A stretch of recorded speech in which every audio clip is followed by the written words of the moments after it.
Depois daquele buraco abrir e levar Tai-san a ter uma bela e longa queda cinematográfica, nos deparamos com um lugar semelhante ao espaço, onde nada além das estrelas podiam ser vistos, e ele se pergunta que lugar era esse. Ele comenta que aquele lugar era bem escuro e se pergunta se estava de alguma maneira no espaço sideral, mas diferente dele, nosso fantasminha parece saber muito bem que lugar é esse, e tremendo de medo, ele se pergunta como um deus pôde fazer isso, pois no passado disseram que seria impossível convidar alguém para esse lugar. Aquele comportamento era muito estranho para o fantasma e nem mesmo Tai-san sabia o porquê dele agir de tal forma, mas eles não estavam em um lugar completamente vazio, pois ao se levantar e olhar para trás, Tai-san se depara com um enorme templo grego. Despreocupado como sempre, ele já entra no templo, e o fantasma fala que ele não devia sair fazendo isso, mas Tai-san diz que isso foi um convite, o mínimo a se fazer é olhar eles de perto.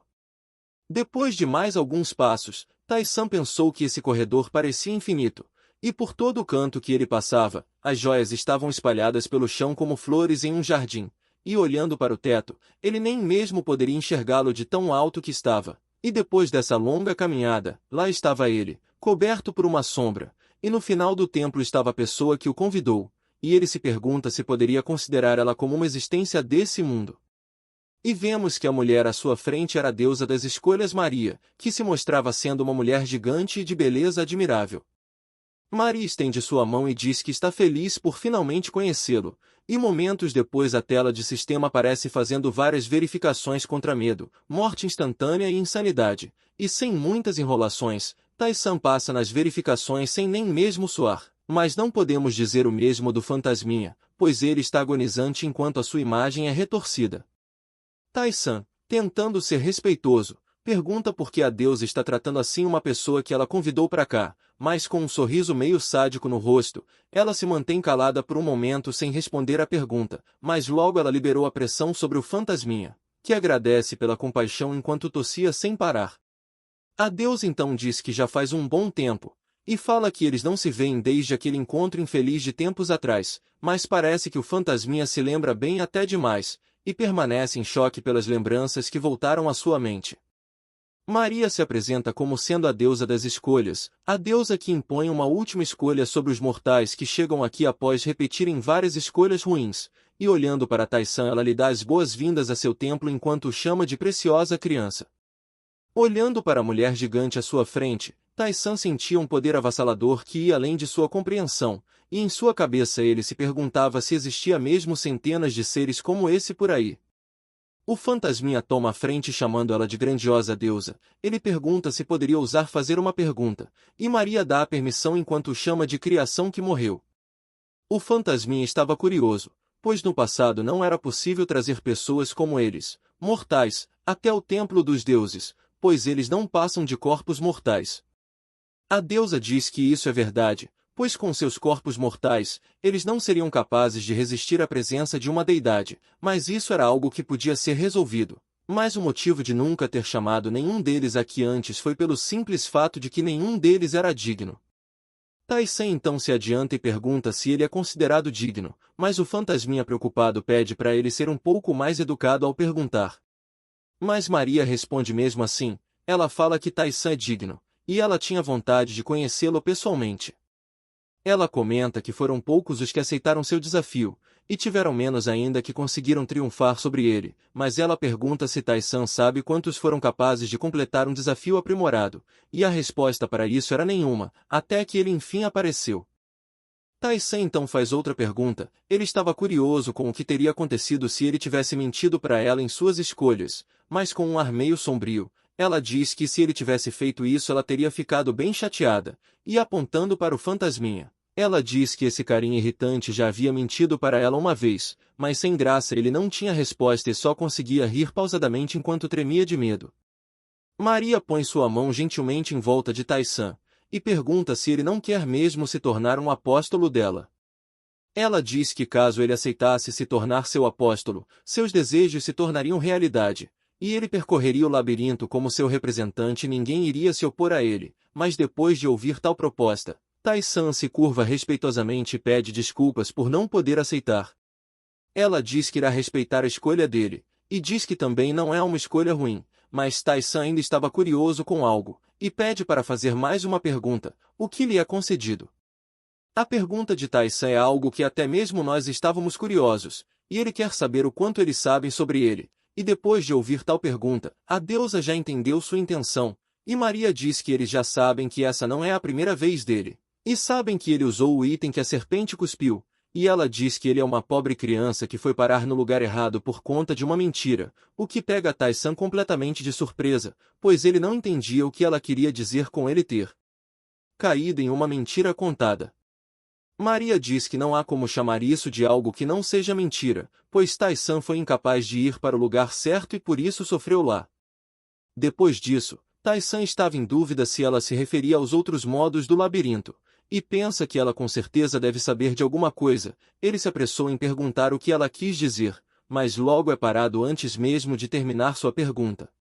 Maria conta que essas histórias são uma falha deles, mas não pode contá-las sem pagar um preço. Entretanto, ela poderia contar se ele fosse seu apóstolo. Mas antes mesmo que ele pudesse responder, o templo começou a tremer por completo, e Maria diz que ele parece não estar pronto ainda, e manda ele continuar descendo os andares e ficando mais forte. Ela então diz que o encontro chegou ao fim, e afirma que um problema acaba de aparecer, e enquanto estalava os dedos, ela diz que eles ainda se verão novamente, e mais uma vez Tai-san cai em um buraco no chão enquanto Maria lhe dava um tchauzinho. Olhando para trás, Maria percebe o buraco no teto de seu templo de onde parecia vir uma voz furiosa. Ela pergunta se ele estava zangado e diz que ele devia ter feito algo enquanto ainda tinha chance, e pela sua demora, ela também quis brincar com ele. Mas momentos após a conversa entre os deuses se iniciar, Tai-san já estava do lado de fora caindo de costas no chão da masmorra. Os dois olhavam incrédulos para o que tinha acabado de acontecer na frente deles, e Tai-san se pergunta o que era aquilo. E olhando para sua palma, ele estava pensativo, pois achava que só teria que upar seus atributos no labirinto e se fortalecer mais que Li Taion e Enzal. Mas hoje ele testemunhou o verdadeiro poder.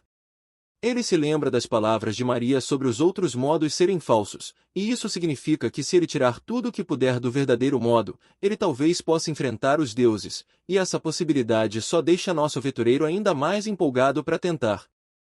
Voltamos com Tai-san que estava agora testando uma nova arma chamada de arma mutável, com incríveis 15 pontos de ataque, e uma habilidade que a muda de uma simples adaga para uma espada longa em instantes. Essa era sua recompensa que ele nem teve tempo de ver antes devido a ser arrastado para o templo de repente. A próxima recompensa era uma habilidade chamada Liberdade de Escolha. Seu efeito consiste em converter um status em outro, mas pela baixa maestria esses status convertidos ainda são baixos.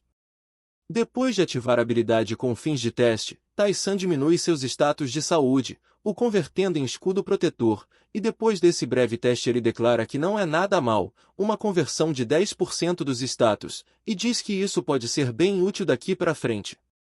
Ele então se prepara para continuar a sua descida quando, repentinamente, um brilho estranho emana de sua cintura, uma rosa arco-íris reconhecida pelo sistema como um presente de Maria, e no momento ainda não possui nenhum poder ou efeito. Em dúvida, Tai-san pergunta se o fantasminha sabe de alguma coisa sobre essa flor, mas o mesmo também não sabe de nada sobre isso. Tai-san resolve não se preocupar muito com isso e pensa que se foi um item dado de bom grado não deve ser algo ruim, e guarda em seu inventário, enquanto chama o fantasminha para continuarem.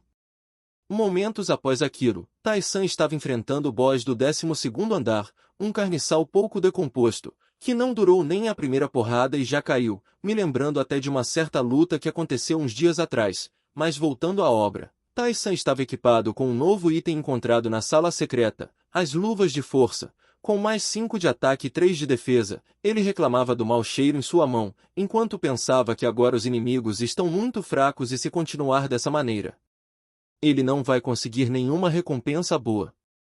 Mas olhando para sua mão que matou o boss com um soco, ele diz que não tem jeito mesmo.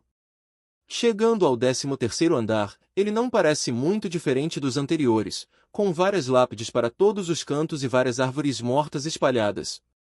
Depois de caminhar para a primeira sala, Tai-san se depara com uma horda de 5 zumbis, e por ele já estar muito apelão os pobres zumbis foram de F com um único movimento de espada, enquanto nosso Tai-san falava que isso foi fácil demais.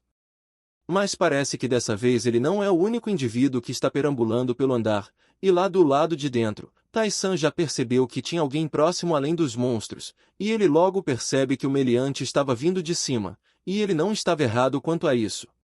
Rapidamente alguém se aproximou do lugar onde ele estava, e com um pouso de super-herói o ruivo diz que já faz muito tempo, e pergunta a Tai-san se ele é o novato.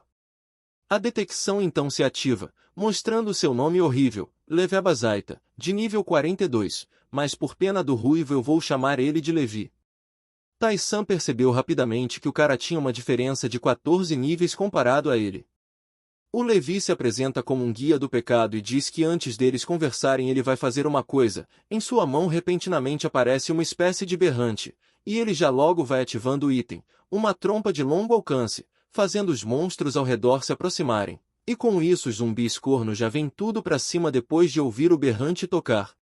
O ruivo fala que odeia ser interrompido, então vai cuidar desses caras primeiro, e na velocidade da pulga saltitante ele espanca cada um dos zumbis.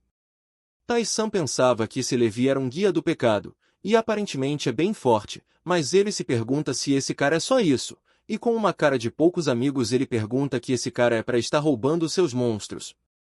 O fantasminha reconhece Levi e diz que esse moleque sempre ficava com medo ao vê-lo, e agora o estava ignorando na cara dura. O ruivo então olha convencido para trás, e dá uma piscada de olho como se estivesse debochando de Tai-san, mas o mesmo não vai ficar parado olhando seus pontos de experiência serem roubados assim na sua frente. O fantasminha observa a luta e percebe que o ruivo está igualando os movimentos com os monstros e controlando eles de maneira intencional, e provavelmente está apenas sondando as habilidades de Tai-san. O ruivo elogia as habilidades de Tai-san, mas afirma que não vai perder, e em sua mão uma densa energia é canalizada, e por fim Levi usa o golpe poderoso arremessando os zumbis para longe. Depois desse golpe, ele chega todo convencido perto de Tai-san querendo saber o que ele achou, mas Tai-san se pergunta o porquê dele estar se exibindo, pois é estranho um cara no nível 42 ainda estar no 13º andar, mas pelo silêncio de Tai-san ele acaba por chamá-lo de chato e diz que pessoas que não se divertem morrem cedo, mas ele diz de maneira presunçosa que Tai-san ainda parece ser bom, e diz que ele pode até mesmo conseguir permissão para ir ao 20º andar e por esse motivo ele sempre está patrulhando. Por fim pergunta o nome do nosso protagonista. Tai-san pensa que esse maluco tá falando como se ele fosse se juntar a eles, e diz que seu nome é Tai-san, e como esperado o cara faz a proposta, perguntando se Tai-san não quer se juntar a eles. O fantasminha avisa que a escolha é de Tai-san e pode fazer o que quiser, e o mesmo só afirma com um aceno de cabeça. O Levi já aparece com um discurso, dizendo que no labirinto é possível ficar infinitamente mais forte e que isso é um grande bênção, mas fala que pensar em finalizar esse lugar que dá tantas coisas boas é um sinal de que ele é um babaca que não sabe seu lugar. Tai-san, mesmo já sabendo, pergunta se eles desistiram de finalizar o labirinto, mas o ruivo nega, dizendo que eles só aceitaram os limites, pois para início de conversa esse lugar nem pode mesmo ser finalizado.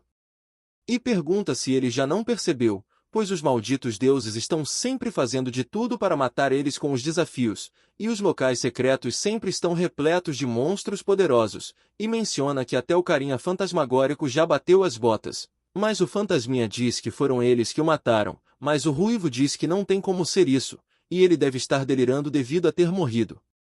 Ele então vai direto ao ponto e diz que criaram uma organização para não morrer em vão e ficarem ainda mais fortes. Eles são quem cria as leis e governam o labirinto. E fala que se ele for se juntar a eles, Tai-san terá que recusar a missão do fantasminha, pois ele violou suas regras e os atacou, por isso ele não pode vir junto.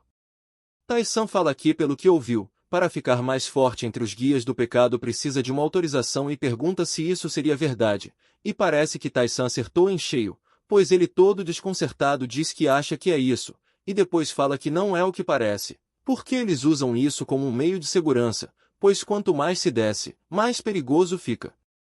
Tai-san saca a sua espada e diz que os magos e transcendentes criaram esse lugar para lhes dar liberdade, mas foram eles, os aventureiros, que criaram leis para dominar o labirinto, e diz que eles são uma fraude que fala pra caramba e não os deixa explorar, e no final de tudo não servem para nada além de encher o saco. Rapidamente o Levi muda sua atitude e diz que pelo que entendeu Tai-san recusou a oferta, e fazendo piada da cara dele, Tai-san diz que ele até que não é tão burro assim. Tai-san pensa que há apenas dois motivos para os guias do pecado estarem sempre à procura de novatos. O primeiro motivo é para recrutar mais membros, e o segundo motivo seria para matar qualquer oposição antes que fiquem fortes demais. O ruivo, depois de saber a resposta de Tai-san, já parte para a ignorância com um golpe poderoso que destrói o chão do lugar, mas uma coisa ele não esperava, e isso é que nosso protagonista é o cara mais brabo de todos os tempos, e nem mesmo fez esforço para segurar seu soco.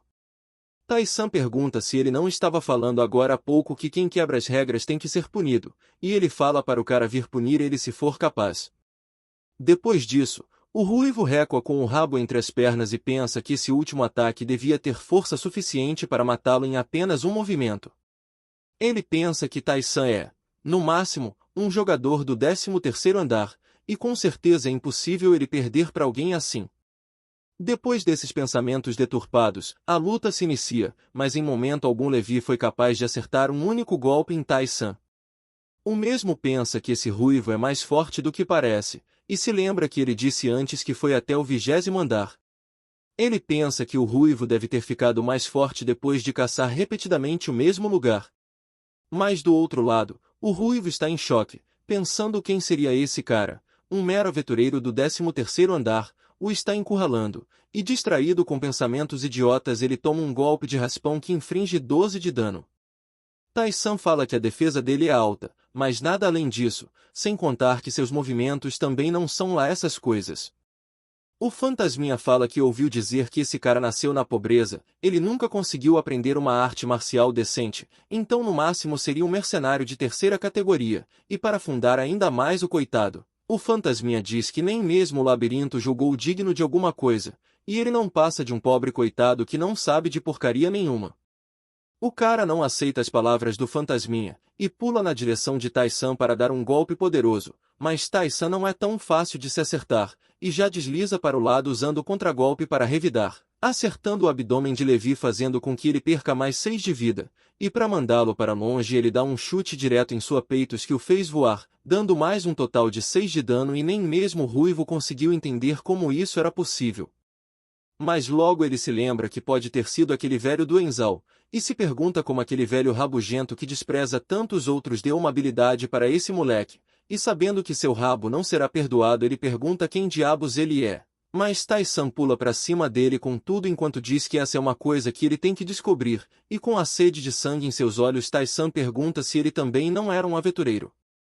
O ruivo sai de perto mais uma vez e pensa que isso não pode continuar assim, e pensa que não queria ter que apelar para isso. Mas Tai-san já sacou a jogada desse cara, pois o item que ele tem equipado é a manopla explosiva que tem uma habilidade oculta que só pode ser usada uma vez por mês, e em seguida o Levi usa um ataque combinado da sua manopla junto ao golpe poderoso, e uma tremenda explosão acontece bem no lugar do impacto. Ele pensa que esse ataque combinado tem sua força aumentada em 5 vezes. No entanto, Tai-san desanulou o ataque usando sua habilidade de anulação total do primeiro ataque, e pergunta se isso é tudo que ele tem, e na hora que ele vê a mensagem do sistema seu sangue gela no mesmo instante, e caindo para trás ele pergunta quem é esse cara que ele escolheu para puxar briga, e olhando para Tai-san que estava em sua frente como um deus da morte, Levi diz que esse cara é com certeza um verdadeiro monstro. Depois do Levi ser humilhado, o fantasminha fala que ele não era assim antigamente, pois quando ele terminou o 20º andar não era tão ruim, mas o tempo acomodado podem ter feito ele ficar enferrujado. Tai-san questiona se ele já sabe que pergunta ele quer fazer. Levi pergunta se Tai-san irá deixar ele sair se responder a pergunta, mas Tai-san fala que não e ainda vai matá-lo, o que faz Levi perguntar qual seria o motivo para ele abrir o bico então. Tai-san diz que se ele vai agir dessa maneira então pode continuar, mas ele deve primeiro saber que os transcendentes daqui aceitam quase qualquer coisa como tributo. No mesmo instante os olhões de Levi se arregalam, ele em seguida se prostra no chão dizendo que aceita tudo menos isso, e com uma cara de extremo pavor ele diz que vai falar tudo, mas pede para ele por favor não fazer isso. Tai-san fez a ameaça sem esperanças de funcionar, mas ele se perguntava agora se isso é tão ruim assim, mas ignorando as coisas ele pergunta quantos eles são, e Levi explica que nunca foi além do 20º andar. Mas sabe que lá embaixo tem bem mais deles mas nunca chegou tão longe antes, mas ele afirma com certeza que devem haver algumas centenas deles no mínimo, já que eles vêm aceitando todos os aventureiros que passaram por aqui. Tai-san rapidamente entende o que ele quer dizer com a maioria, e junto do fantasminha eles devem ser a exceção, e se aproxima para perguntar o que vai acontecer agora que ele quebrou as regras, e como eles agem para impedir que outras pessoas continuem descendo o labirinto. O Ruivo explica que os ranks são divididos de acordo com as dezenas, sendo os do 20º andar rank 2, 30º andar rank 3 e por aí vai, uma hierarquia que é seguida à risca, e os jogadores de nível mais alto não costumam dar as caras nos andares superiores por considerarem isso algo indigno. Tai-san fala que de qualquer maneira não há dignidade alguma, e o fantasma complementa ao dizer que eles sempre foram assim, se organizando como um grupinho de merda que mata todos que os contrariam. O Ruivo continua falando, e diz que não conhece os lugares da organização mas avisa que tem muito aventureiro de rank 2 por aqui, e fala que mesmo Tai-san sendo forte ele não vai conseguir vencer todo mundo, mas para nosso protagonista ceifador de figurantes isso não é absolutamente nada. Tai-san até se lembra que no passado foi assim como ele, e se pergunta quando foi que arregoou para as dificuldades do labirinto. E deitado esperando a morte que se aproximava, o Ruivo pensa que se não tivesse aceitado a proposta deles naquela época, ele poderia ter tido uma morte mais honrosa que essa, mas mesmo se arrependendo de seus atos no fim. Mas para Tai-san isso não serve de nada e ele deseja que o Ruivo descanse em paz, e depois dessa kill fácil, o sistema avisa que Tai-san eliminou Levi que agora estava esticado no chão. Mas algo que nem mesmo Tai-san conseguia imaginar aconteceu, e a habilidade de aprimoramento da alma é ativada. Com isso uma névoa branca estranha começa a sair do corpo de Levi e ir em direção a Tai-san, aumentando força em 23, agilidade em 20, pontos de vida em 70, mana em 40 e inteligência em 18. E junto a isso sua proficiência no golpe poderoso aumentou em grandes 8%, uma subida de nível insana que nem mesmo Tai-san estava esperando. No dia seguinte, Tai-san estava de volta à comunidade dos jogadores. O dia ele pergunta até onde nossas crianças conseguiram chegar, e pela cara e felicidade deles parece que avançaram bem. Lee Tai-on reporta que ela e Jong Yuki terminaram com sucesso o 3º andar e agora estão explorando o 4º andar aos poucos. Ela também diz que, graças aos pontos que receberam após voltar da Terra, ajudaram muito a subir em seus atributos, o que fez as coisas serem mais rápidas. Tai-san então muda o foco da conversa querendo saber como os outros modos estão se saindo. Jong Yuki diz que o modo fácil está tendo dificuldade, pois nesse último retorno a maioria das pessoas que morreram era do modo fácil. Mas Tai-san diz que não há o que fazer, eles vão ter que se acostumar com a morte. E pergunta como a dificuldade normal está se saindo, mas parece que as coisas não mudaram muito, eles só estão um pouco mais cautelosos agora. Agora chegou a vez de saber da galera do modo difícil, e nosso cabeça de tigela aparece para dar seus relatórios. Do modo difícil quase não morreu ninguém durante o retorno, e graças à existência de Tai-san muitas pessoas do modo difícil estão motivadas para continuar. Todos estão fazendo o possível para ficar mais fortes e ele aposta que quando se reencontrarem todos estarão bem diferentes. Depois dessa, Tai-san até ficou animado e diz que estará ansioso para ver, e Jong Yuki chama sua atenção, pois tem algo que queria falar. Ele conta que quando chegou no 4º andar tinha um altar de um deus e o nome era Baltazar, e para quem não sabe Tai-san já solou esse desafio faz algum tempo. Jong Yuki diz que pensou muito sobre isso, se deveria tentar uma aprovação divina no seu nível atual, mas dessa vez ele está confiante em tentar, e pergunta o que Tai-san acha. Tai-san fala que se fosse Lee Tai-on ela provavelmente recusaria, mesmo que recebesse a oportunidade, e fala para Jong Yuki agarrar a chance que tem, mas levantando a mão Lee Tai-on diz que também estava pensando em fazer a aprovação, uma alegação que deixa Tai-san incrédulo, mas Lee Tai-on diz que como ele falou antes, ela não pode ser uma covarde para sempre, e diz que está pronta para criar coragem. Depois de ouvir isso, Tai-san estava realmente surpreso, pois a Lee Tai-on e o Jong Yuki mudaram bastante, especialmente nossa waifu, que está muito diferente da vida passada, e Tai-san se pergunta se ele seria o motivo para essa mudança. Tai-san avisa que as provações que ele recebe são diferentes das deles, então não há como ajudar muito, mas se eles já pensaram bem nisso eles podem ir com tudo, mas ele manda que não morram no processo, o que ambos concordam com um aceno de cabeça, e com isso eles rapidamente se despedem e dizem que se encontrarão de novo em breve. Tai-san, mesmo tendo dito aquilo, ainda está preocupado com os dois fazendo a provação, e pergunta ao fantasminha como era a provação de Baltazar comparada à de Laquiratas, mas o fantasminha diz que era significativamente mais fácil, então eles não devem ter problemas. Mesmo com essa confiança, Tai-san ainda deseja que tudo corra bem e que eles não acabem morrendo no final. Agora era hora de meter o pé na estrada novamente, mas antes disso ele vai passar a mão nas luvas explosivas do Levi. Ele aproveita para puxar sua janela de status e ver as mudanças significativas em seus atributos por causa do aprimoramento espiritual. Até agora, Tai-san trabalhou duro para subir seus status ao matar monstros, mas essa era a primeira vez que ele viu um aumento tão grande assim, o que faz ele se perguntar se isso só acontece ao enfrentar outros aventureiros. O fantasminha chama a atenção dele e diz que eles mataram o Levi, mas mesmo sendo um membro de rank baixo, ainda era um membro dos Guias do Pecado, e depois disso eles sem dúvidas vão reagir para contra-atacar. Mas Tai-san não está intimidado e só manda eles virem se quiser. Estamos agora nas profundezas do labirinto, mais precisamente na sala de conferência dos Guias do Pecado.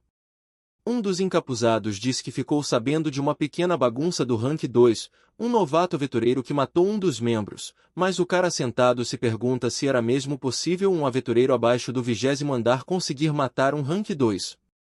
Ele até mesmo elogia esse aventureiro, mas também o chama de tolo por se opor a eles. O Curupira então manda que coloquem uma recompensa na cabeça do novato e deixem os caras do rank 2 cuidarem desse problema, pois agora ele tem que planejar como irão invadir o 74º andar. No 20º andar, com os aventureiros de rank 2 dos Guias do Pecado, estavam irritados pela morte de Levi, pois ele lhes devia muito, e com certeza morreu com a guarda baixa. Um careca rabugento diz que não vão aceitar isso de jeito nenhum, pois quem fez isso tem que pagar o preço. Ele mostra um cartaz de procurado com uma recompensa pela cabeça de Tai-san, e no folheto diz que se eles conseguirem matar o alvo serão promovidos para um aventureiro de rank 3.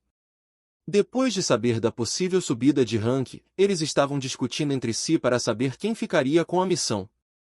Um outro cara aparece dizendo que eles têm muitas pessoas interessadas, então vão decidir com o mesmo método de sempre, e do seu bolso o cara saca um D20 que por alguma razão emite uma forte luz verde. O velho joga o dado e diz que quem tirar um número maior vai ter a prioridade e pergunta se todos concordam. Depois de várias pessoas diferentes tentarem a sorte no D20, finalmente cai um 17, e apontando para um cara cabeludo chamado Aldoata eles dizem que ele será o primeiro, mas aqui a gente vai chamá-lo de Dota. Enquanto a galera discutia quem vai morrer primeiro para nosso protagonista, o mesmo estava tranquilo derrotando o chefe do 13º andar, o exército de zumbis que agora eram só um amontoado de carne podre.